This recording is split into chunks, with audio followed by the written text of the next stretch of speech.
Power without accountability breeds corruption, but accountability without respect breeds chaos.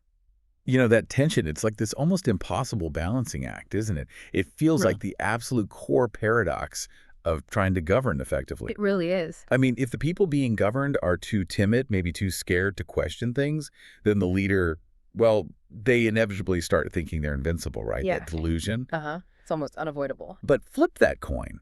If the questioning turns malicious or, personal, Yeah. completely lacking any kind of civic respect, Mm. then the whole system just collapses into noise. Mm. And then effective governance. Impossible. It's the age-old challenge, isn't it? Whenever you have centralized authority, and this is exactly where the prophetic model, specifically around civic dialogue, offers such, well, profound constitutional insight, I think. Okay. Because this framework, it wasn't just built on, like, giving permission to speak. It actually constructed a reliable institutional system. Think of it as a constitutional firewall. A firewall. Yeah, where citizens could genuinely hold leadership to account, based on truth, verifiable truth, and honesty. And crucially, it did this while structurally mandating the civic respect needed for the office itself. Mandating respect alongside accountability. Exactly. It reframed accountability.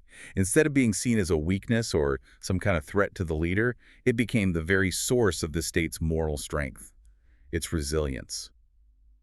Welcome back, everyone, to the Deep Dive. If you've been following along with us as we explore the constitutional decisions of Prophet Muhammad, peace be upon him, you'll remember we recently looked at the individual side of things. That's right. Cases 86 through 95. Yeah, establishing that fundamental right to speak, to criticize constructively, and importantly, to seek explanations. So today we're shifting gears a bit. We're moving beyond that individual right to the essential institutional structure, the scaffolding that actually makes governance work. Yeah. We're diving deep into cases 96 through 100. And our mission today really is to analyze how that individual right to speak out was channeled, how it was solidified into mandatory mechanisms for civic dialogue and leadership oversight. So we're talking about the system itself. Precisely. Listener, we're going to be dissecting the legal architecture that basically codified humility and transparency. It essentially forced the executive branch, the leadership, to be constantly accountable to the people. And we're kicking off with something I find honestly quite revolutionary, especially when you think about the context, 7th century autocracies all around. Case 96 just immediately throws out the whole idea that leaders only need to consult when it's convenient for them or, when it makes them look good. That really is the structural genius right there. Case 96 establishes that consultation, Shura, it wasn't defined as like a preference or a kindness or some sort of courtesy a nice leader might offer. Right, not just good manners for a ruler. Not at all. It was defined as an essential, mandatory constitutional duty of leadership. That single definition, making it a duty, fundamentally flips the power dynamic compared to, say, the absolute monarch model you saw in the surrounding empires. That distinction, optional advice versus mandatory duty, that feels huge. Tectonic, as you said. It is. Because if it's optional, well, a leader can just skip it, right? If they're scared of hearing something they don't like, or if they're short on time, or maybe just feeling a bit defensive about their ego. Exactly. They can bypass the whole process. But if it's mandatory, then the obligation to go out, seek advice, get external expertise, bring in counsel, that's actually written into the social contract. The leader has to engage, even when it's uncomfortable. And think about who the prophet, peace be upon him, was. He was uniquely the political head, the spiritual guide, and the military commander all rolled into one. Right. So, the fact that the sources mandate consultation, even for him, someone receiving divine revelation, that really underscores the sociological importance of this requirement. It was teaching the early community something vital. What was that lesson? That governance, the actual mechanics of running a state, making policy, deciding strategy, that's a human effort.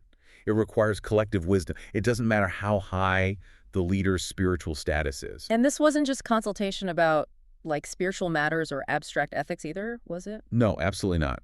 The sources clearly show the prophet, peace be upon him, consistently consulting his companions across the whole necessary spectrum of governance.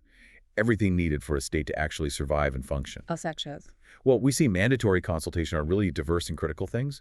Military strategy, definitely. The actual structure of social policies. Complex economic issues, too, like how to allocate resources or questions around taxation. Think about how complex it must have been. Yeah, establishing legal precedents, building stable institutions in a society that was moving from essentially tribal ways to a more centralized government. Exactly. It was a huge transition. Okay, let's make this more concrete. You mentioned military examples. The sources seem to really emphasize those high-stakes You situations. do. Take the Battle of Badr. Very early days, a really precarious time for the Muslim community. Its survival was genuinely on the line, An existential moment. truly. Yeah. And he didn't just issue a command from on high. No, he consulted extensively Hmm. on where to position the troops, the overall approach, even how to treat prisoners of war afterwards. And later examples, too. Oh, yes. Consider the Treaty of Hudaybiyah. That was incredibly tense, politically very controversial. The negotiations were fraught. Consultation was still required, even though the treaty itself was, frankly, widely unpopular among some key figures at the time. Why consult, then, if it was unpopular? Because I think the Prophet, peace be upon him, recognized that the political wisdom needed to secure long-term stability. Well, it required testing his own view against a diversity of perspectives, even uncomfortable ones. So this mandatory consultation, it embeds expertise from different areas, Definitely. but also, and this seems critical, it embeds buy-in, right? It's absolutely crucial for state resilience. Yeah. Yes, buy-in. When a policy decision, maybe a treaty or a new tax, is hammered out through this kind of collective discussion, then the people who have to actually implement it, they feel a sense of ownership. Precisely. It distributes that policy ownership.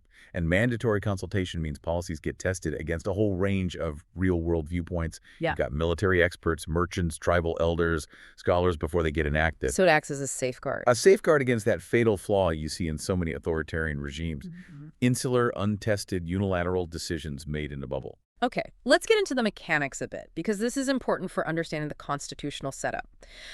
When consultation, shura, is mandatory, how did the decision-making actually work? Was it like pure consensus or a majority vote? Did the leaders still have the final say, a veto? That's a really vital technical point, and it often gets kind of glossed over. The sources seem to suggest that while the prophet, peace be upon him, always sought counsel, that was the obligation, he didn't necessarily just abide by a simple majority vote every single time.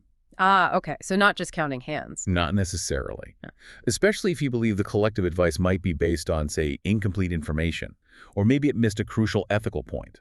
However, the obligation to consult, that remained paramount, non-negotiable. So what happened if there wasn't a clear agreement? Well, if a clear consensus did emerge, and I mean consensus, not just a 51% majority, particularly on tactical matters, the sources indicate he strongly favored adopting it. It was almost like a legal requirement of the process having been fulfilled. Right. But in cases where the council was deeply divided, then the leader was obligated to synthesize the best arguments, weigh everything up, but ultimately they retained the executive decision-making power, provided the consultation duty had been fully and properly discharged. So the process was sacred, but the outcome was aimed at the best possible decision, ethically and practically. You've got it. The process was enshrined. The outcome was optimized. That's a pretty sophisticated differentiation. The leader isn't just a rubber stamp for the majority, but they absolutely must expose their own reasoning to public scrutiny through that council process. Exactly. It demands transparency in why a decision is made. And, when we look at the modern relevance, which our source material points to, we see these kinds of mechanics replicated today, often without people even realizing their sort of constitutional heritage. You mean like modern parliamentary committees, where the executive is basically forced to get input on their plans? Absolutely. Think about how laws get made in many Western systems. A complex bill, say on healthcare or defense spending, it can't just appear fully formed from a leader's office. Right, it has to go through the grinder. It must pass through various committees, finance, foreign affairs, maybe an ethics committee. And in those committees, experts, opposition parties, stakeholders, they are obligated to provide input, suggest changes, critique the core assumptions of the policy. So the executive branch is constitutionally forced, in a way, to defend its policy in public and take feedback on board. Yes, even if sometimes they manage to push their original plan through in the end, the process forces engagement. And that deep dive point is key here, isn't it? How making consultation a duty stops leaders from just retreating into their own bubble, making untested decisions off the cuff. It really does. A leader who just hangs out with their inner circle, listening only to people who tell them what they want to hear. Inevitably, the quality of governance goes down. The state itself becomes brittle. Isolation is dangerous. Isolation is the precursor to bad policy and eventually systemic failure. By defining consultation as this constitutional duty, the prophetic model effectively built in structural firewalls against that executive echo chamber.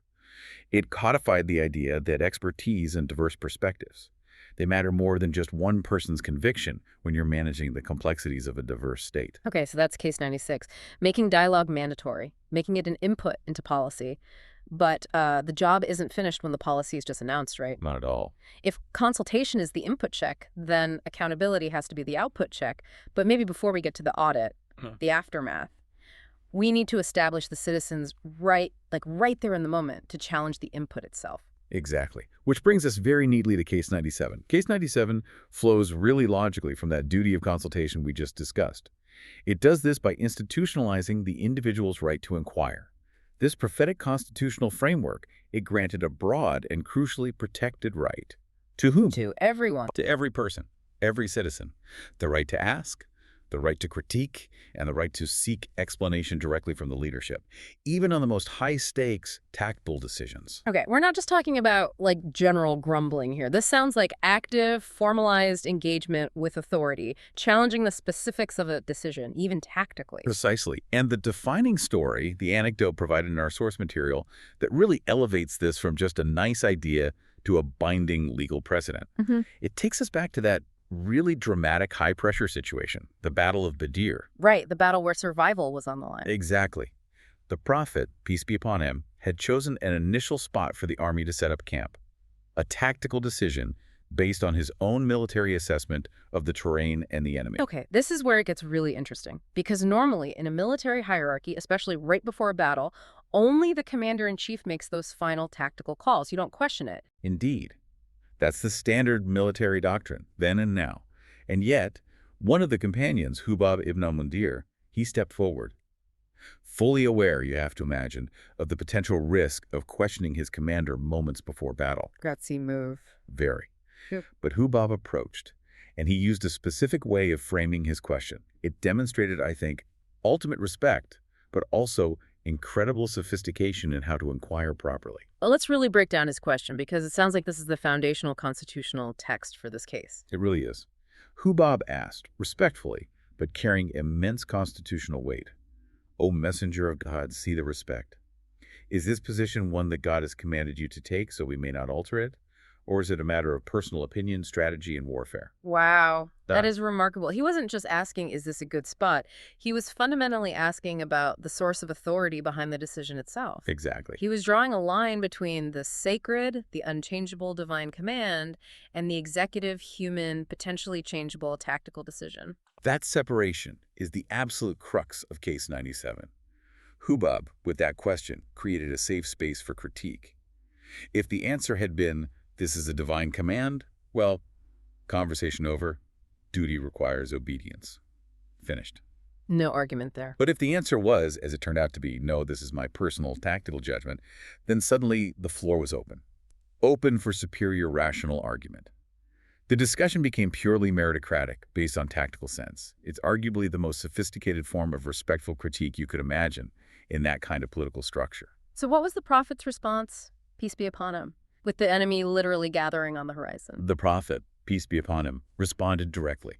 He confirmed that it was, in fact, a matter of strategy and warfare, his personal tactical decision, not divine revelation. And that opened the door for Hubab. It empowered him. Hubab then offered his own advice.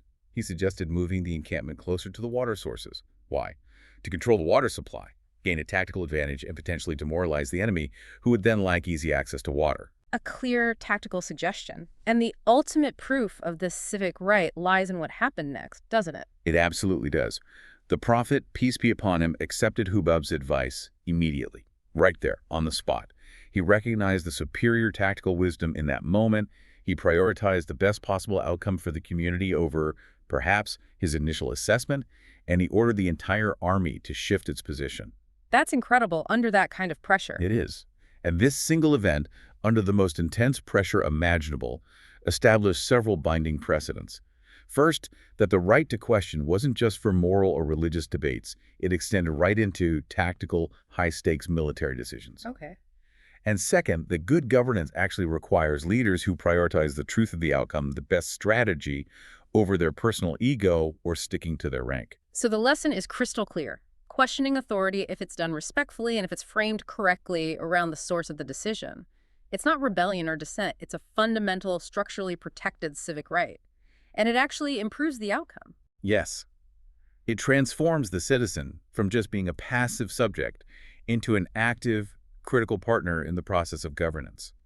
It fosters a culture where the best argument wins, where merit prevails. That dynamic seems foundational for any functional, resilient state, doesn't it? Whatever political label you put on it.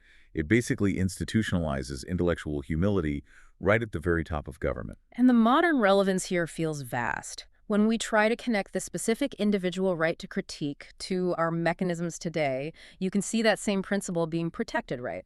Often through institutional buffers. Absolutely. Think about public inquiries. When a government action causes concern, maybe the deployment of troops somewhere or how a public health crisis was handled, a formal inquiry might be launched. Right, demanding answers. And the executive branch is compelled, often under legal mandate, to account for its choices, its tactical choices. They can't just say, trust us, we're the government. They have to provide that hubbub-style accounting. Was this decision based on a clear legal mandate, or was it a strategic or tactical choice that can now be scrutinized by experts?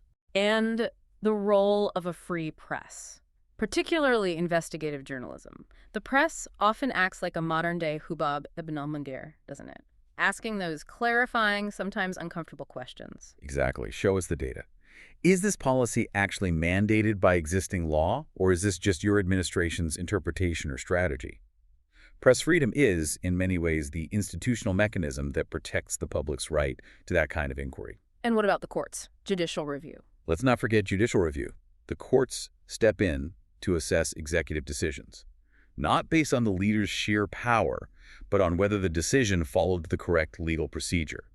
Was it a rational, non-arbitrary application of existing law? So the courts are checking the government's position against the rule book. Precisely.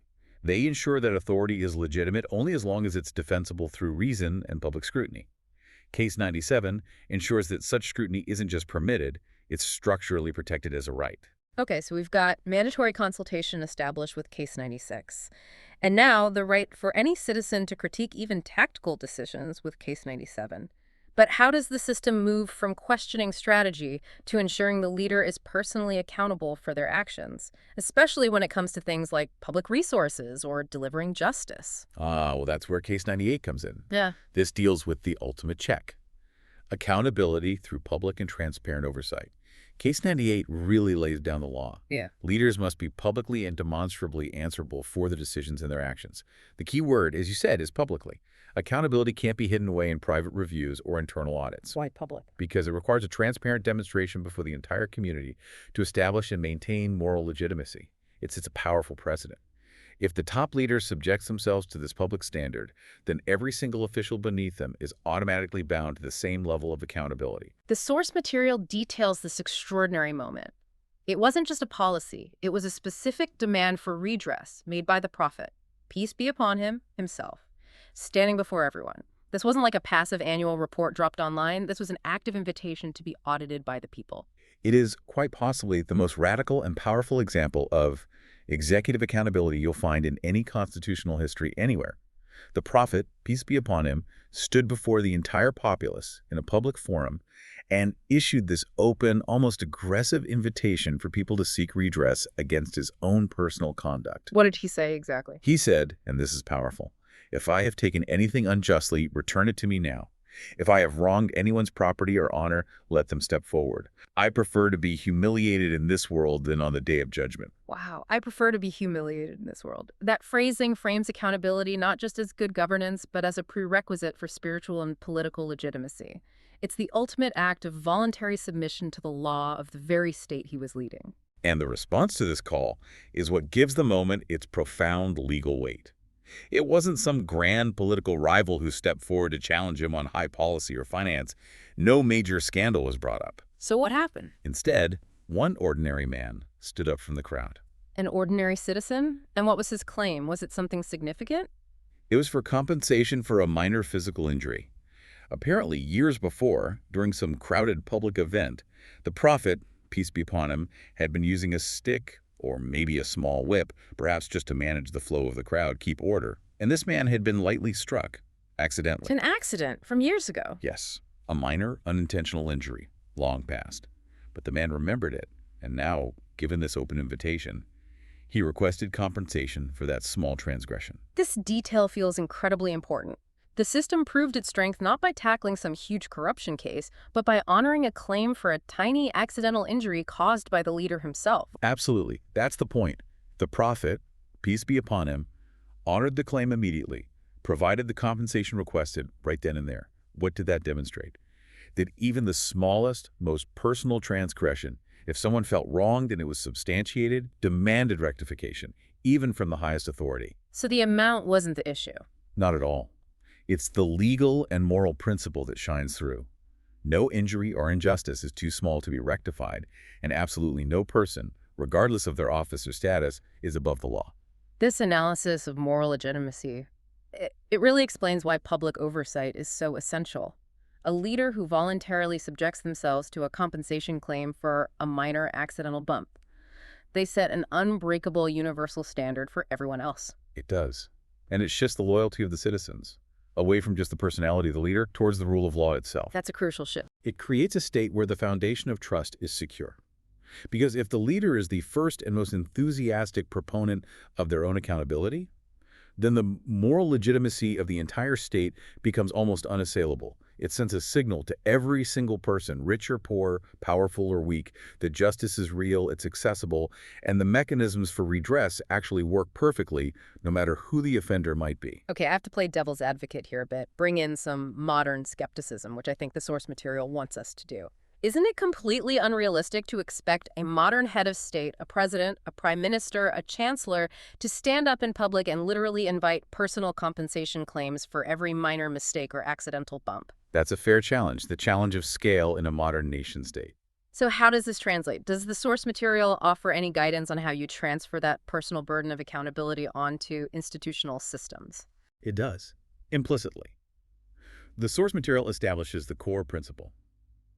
The executive is liable for its actions and must submit to public accountability. In a modern complex state, this personal liability gets transferred, or maybe delegated, to robust institutional proxies.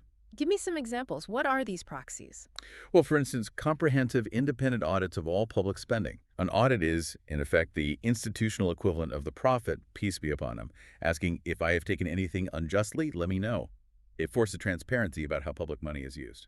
Okay, audits make sense. What else? Similarly, think about the office of an inspector general within government departments, or the establishment of specific courts, like a court of federal claims in the U.S. system. These are institutional mechanisms designed specifically to ensure that the state itself remains answerable for harm caused by its agents or its policies. They fulfill the spirit of Case 98 without requiring the head of state to personally handle every single civil suit against the government. And things like the requirement for government bodies to publish annual accountability reports, or mandatory public hearings before big budgetary decisions are made. Exactly. Those are all modern ways we try to transform what could be private management into public knowledge, subject to review and scrutiny. They operationalize transparency. So the core lesson from Case 98 isn't necessarily about the leader personally paying for every mistake, but that accountability must be continuous, proactive, not just reacting after a scandal breaks. Precisely. It's an ongoing process of earning and maintaining public trust, and it has to be structurally mandated right from the very top. Okay, so we've established mandatory dialogue, Case 96, the citizen's right to critique, Case 97, and public accountability for justice and resources, Case 98.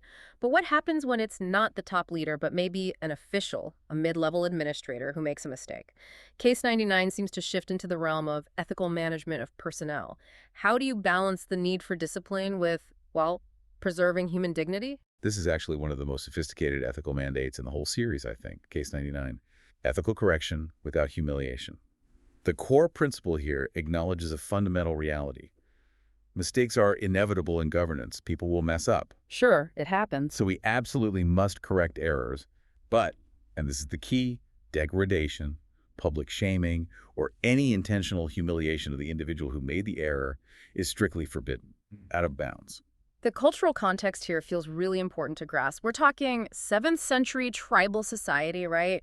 Where concepts like honor and shame were absolutely paramount. Hugely paramount. Public humiliation in that context could literally destroy a person's social standing, their ability to function within the community, maybe even their livelihood. So the stakes of getting correction wrong were incredibly high. Immense. Therefore, the prophetic model had to devise a system that could enforce necessary administrative discipline. You can't just let errors slide while simultaneously preserving the individual's dignity and, crucially, their capacity to reform and learn. The correction had to be laser-focused on the error, the mistake, the action, not on the identity or character of the person who made it. Okay, tell us the specific story, the gentle correction anecdote that illustrates this principle in action. The source material recounts a situation involving one of the companions who made a significant administrative error.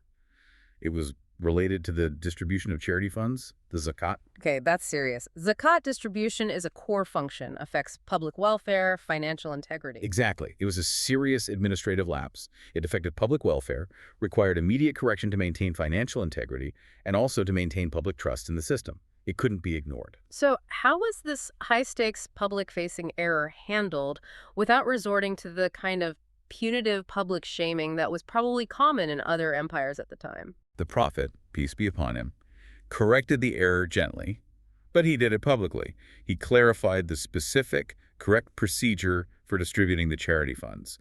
Everyone needed to know the right way. Okay, public correction, but gentle.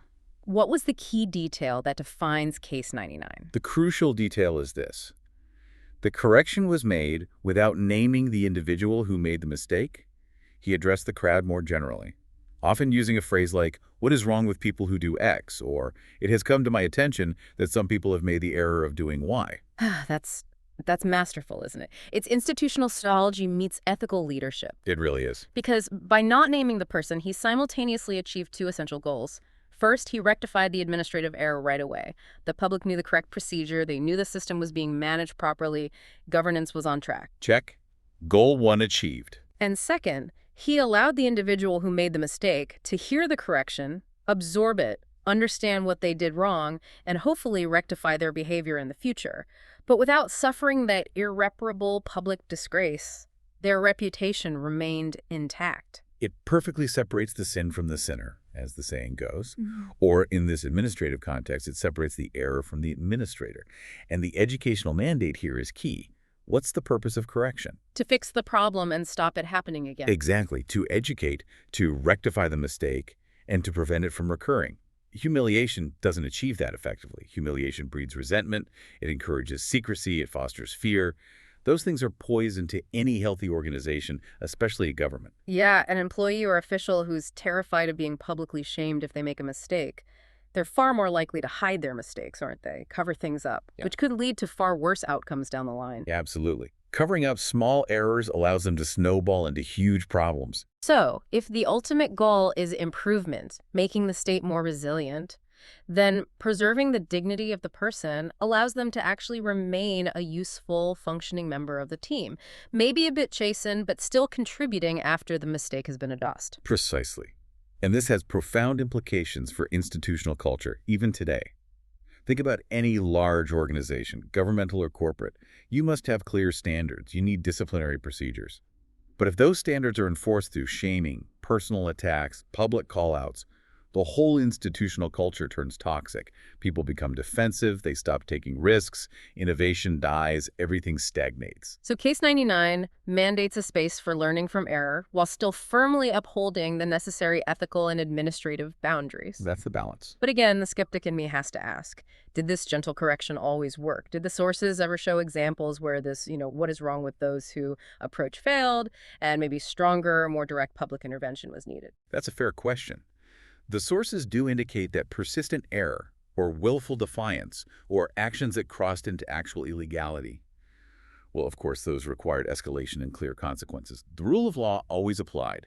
There were defined punishments for certain offenses. So it wasn't a free pass? Not at all. However, the initial default posture for correcting administrative errors or minor transgressions was always one of dignified correction first. The goal was to exhaust every dignified, ethical means of correction before resorting to more punitive measures. Mm. And crucially, never allowing the disciplinary process itself to devolve into personal degradation or humiliation. So there's a difference between formal judicial punishment, which might be public but is defined by law, and this kind of informal executive correction, which had to preserve dignity. Exactly. The prophetic model clearly differentiated between those two. And the modern relevance is just so profound. This is the absolute foundation of effective, constructive feedback in contemporary institutions. It's the difference between a manager tearing an employee down in a team meeting, causing them to shut down or even quit, Right. versus a private, targeted conversation that focuses on the behavior or the error, explains the impact, and works towards improvement. High-trust, high-performing organizations today talk constantly about psychological safety. Case 99 is essentially the 7th century constitutional mandate for psychological safety within government administration. Fascinating. So Case 99 demands that governance be ethical, not just in its outcomes, delivering justice, having fair policies, but also in its process, how it enforces rules and corrects mistakes. Yes. It's a vital moral safety barrier for any system that involves oversight and discipline. Okay, we've covered a lot of ground. The core principles are clear. Mandatory consultation, the right to critique, public accountability, ethical correction. But, none of these lofty principles really mean much if the leadership is physically distant or structurally walled off from the people they govern. That's a critical point. Principles need mechanisms. Right. So Case 100 seems to address that very practical, architectural, institutional reality. How do you physically and structurally integrate dialogue into the very foundation of governance? How do you make sure the leaders don't just drift away into an isolated bubble? Case 100 focuses precisely on that. The institutionalization of continuous public dialogue. The whole aim was to create a structural system that ensured governance and dialogue were permanently interwoven, inseparable, to prevent leadership from ever becoming distant, isolated, or inaccessible, which historically is a constant risk for any centralized authority. And the central institution here, the physical place where this happened, was Masjid al-Nabawi, the Prophet's mosque in Medina. But we need to understand it as much more than just a place of worship, right? Far, far more. In its original context, its functional reality, the Masjid al-Nabawi was the ultimate multifunctional civic center. It was the absolute nerve center of the early Muslim community and the nascent state.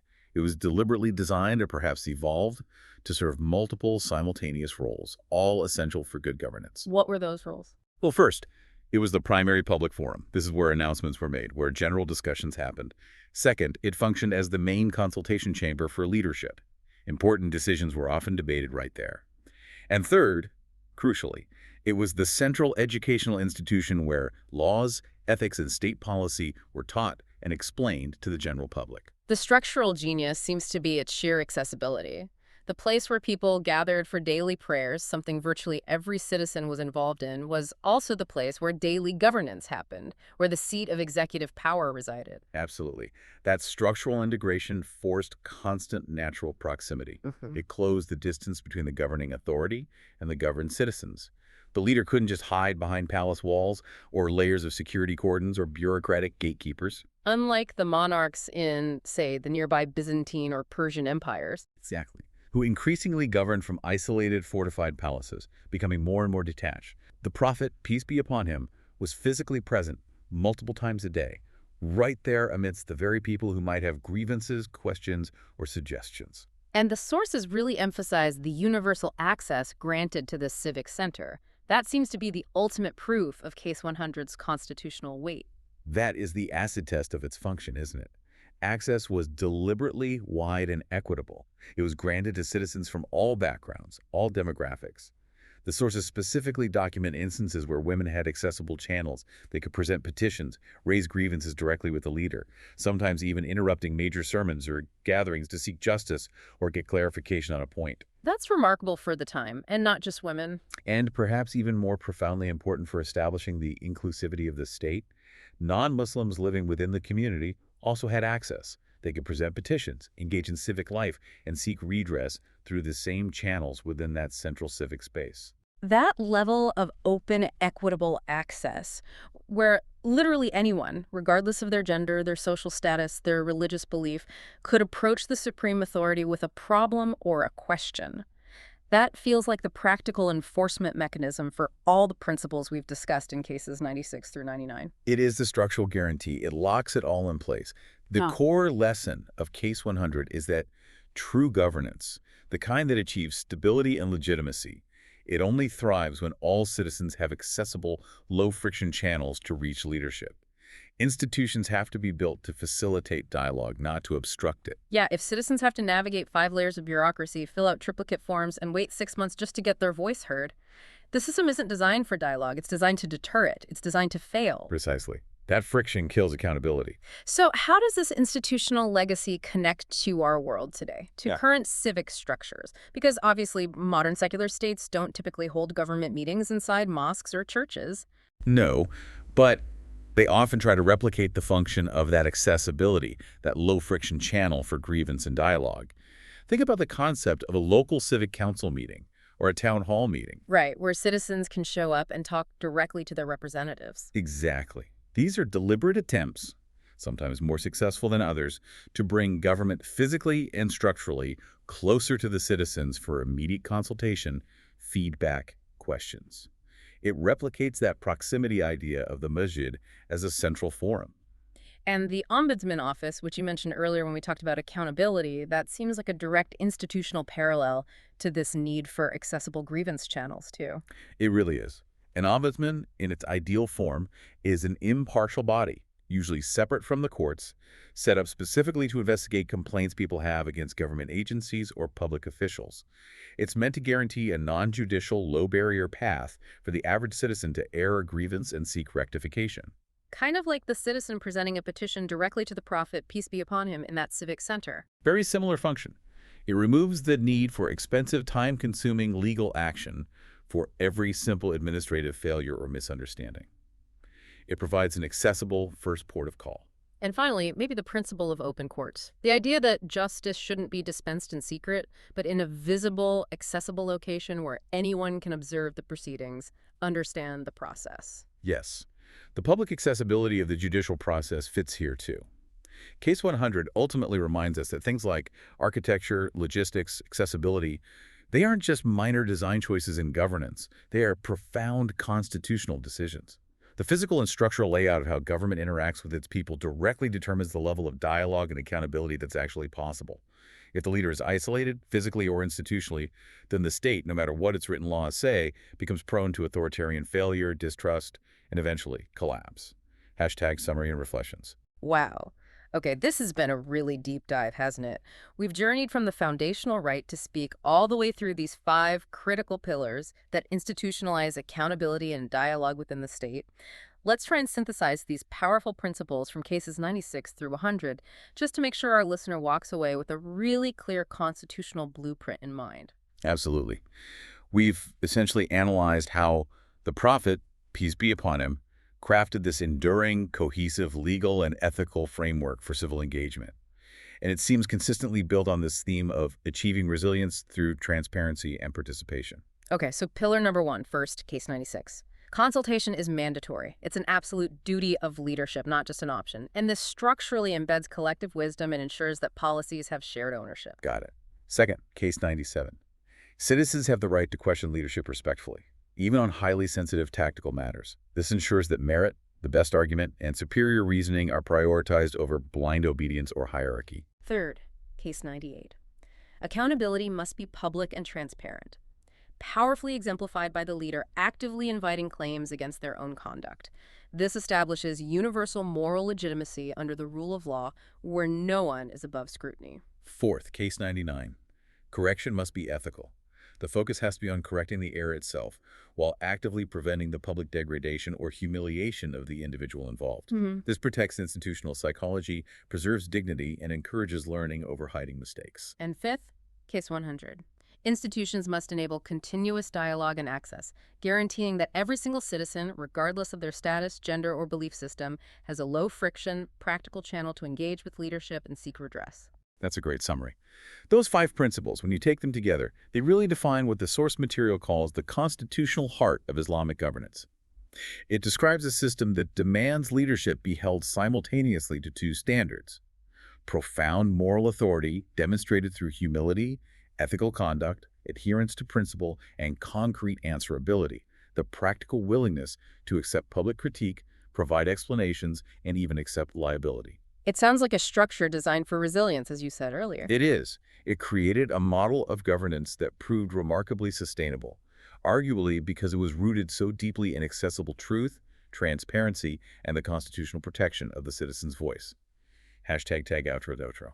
That idea of structural resilience provides a perfect bridge, actually, to where we're heading in our next deep dive. Right. Because if the executive leader, the ruler, is themselves subject to the law, as Case 98 showed, well, who ensures the law itself is applied fairly, without interference from that same executive? Exactly. That's the final critical safeguard needed in any robust system of governance.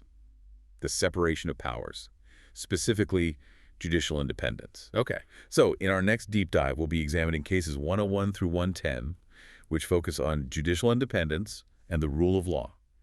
We'll explore how Prophet Muhammad, peace be upon him, established the concept of separated executive and judicial authority, how he explicitly guaranteed that the judge, the Qadi, was independent from the ruler's political influence or interference. A separation of powers articulated centuries before the modern world really formalized the concept in political theory with thinkers like Montesquieu. That's the claim. It's the ultimate institutional guarantee against tyranny, ensuring that the law stands above even the ruler. Looking forward to that. And finally, just a thought to leave you, the listener, with. Reflecting on these lessons of accountability and dignity we've unpacked today, the source material concluded with this really powerful message. Justice is not sustained by power. It is sustained by dialogue, truth, and humility. Dialogue, truth, and humility. We saw in Case 99 how the prophetic model went to great lengths to protect the dignity of an official even while correcting their error. Correction without humiliation. But I want you to consider the institutional risk here in our modern context. Okay. What structural changes in our current political life? I'm thinking specifically about the pervasive atmosphere of digital communication, social media shaming, the 24/7 news cycle, highly polarized media commentary have potentially made that core constitutional principle of Case 99, correction without humiliation, almost impossible to actually practice today. That's a heavy question. Think about that. How can we ensure effective accountability? How can we correct errors in public life when so many of our modern communication structures seem almost designed to amplify the error, personalize the attack, and eliminate any possibility of dignified correction or future rehabilitation? Does that challenge the core resilience of our own civic institutions today? A lot to chew on there. Definitely something to mull over. We hope these insights from cases 96 to 100 aid your own journey, whether it's in leadership, seeking accountability, or just engaging in more ethical dialogue in your own life. Until next time, keep digging deeper.